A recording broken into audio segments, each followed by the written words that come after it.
ગઈકાલે રાત્રે બગસરા તાલુકાના ઘંટિયાણ ગામમાં ખેતરે મજૂરી કરતા માણસો રાત્રે સૂતા હતા ત્યારે સિંહણ અને એના બચ્ચાઓએ આવી અને એક નાના એવા 10-12 વર્ષના છોકરાનો શિકાર કર્યો.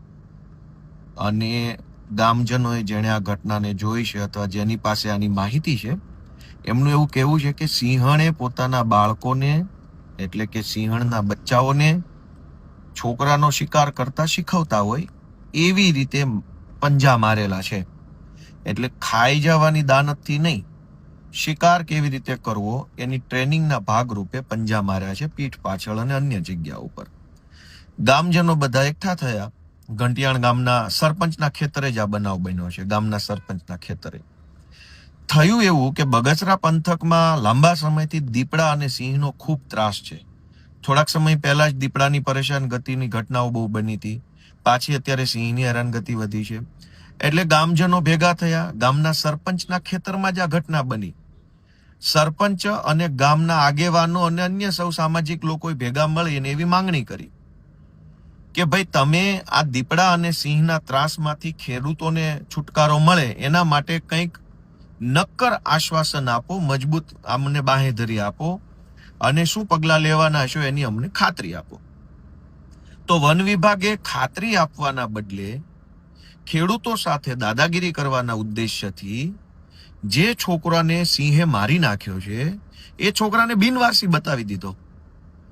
આખા બગસરાને ખબર છે કે આ છોકરો ઘંટિયાણ ગામના સરપંચના ખેતરે કામ કરે છે. એના માતા પિતા પણ ઘંટિયાણ ગામના સરપંચના ખેતરમાં કામ કરે છે.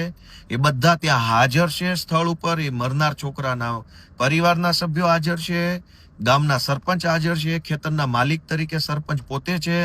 છતાંય પોલીસે વન વિભાગે બિનવારસી લાશ બતાવી અને એનો જબરજસ્તીથી દાદાગીરીથી નિકાલ કરવાની કોશિશ કરે છે. ગુજરાતના ખેડૂતો ક્યાં ક્યાં લડશે? એક બાજુ ખાતરની લાઈન માટે ખેડૂતે લડવું પડે છે, એક બાજુ ટેકાના પૂરા ભાવ મળે એના માટે લડવું પડે છે, એક બાજુ વીજળી કંપનીની દાદાગીરી થાંભલા નાખે છે દાદાગીરીથી એની સામે લડવું પડે છે, એક બાજુ દીપડા સામે લડવું પડે છે, એક બાજુ વન વિભાગની દાદાગીરી. ખેડૂત શું કરશે હવે? અને ખેડૂત ઉપર આટલો જુલમ કેમ? સરકારમાં બેઠેલા માણસોને શરમ આવવી જોઈએ. અને અમરેલી વન વિભાગના અધિકારીઓને વિનંતી છે કે ખોટી દાદાગીરી ન કરવી. બાળક જે છે એની ઓળખ છતી થયેલી છે, બિનવારસી નથી. ઘંટિયાણ ગામના સરપંચના ખેતરમાં એમનું મૃત્યુ થયું છે સિંહને શિકાર કરવાના કારણે, અને એનો પરિવાર હાજર છે. એટલે વન વિભાગને વિનંતી છે કે મહેરબાની કરીને યોગ્ય કાર્યવાહી કરે.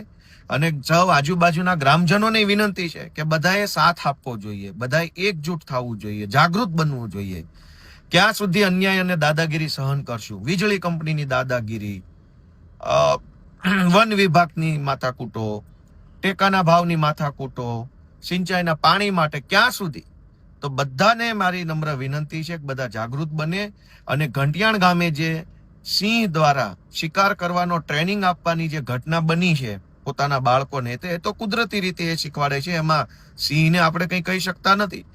પણ સિંહનું ધ્યાન રાખવા માટે જે નોકરીએ લાગ્યા છે એ વન વિભાગને આપણે કહેવું જરૂરી છે. તો સૌ ગ્રામજનો જાગૃત બની અને ઘંટિયાણ ગામના સરપંચ અને ગામના આગેવાનોને સપોર્ટ કરે એવી મારી લાગણી છે.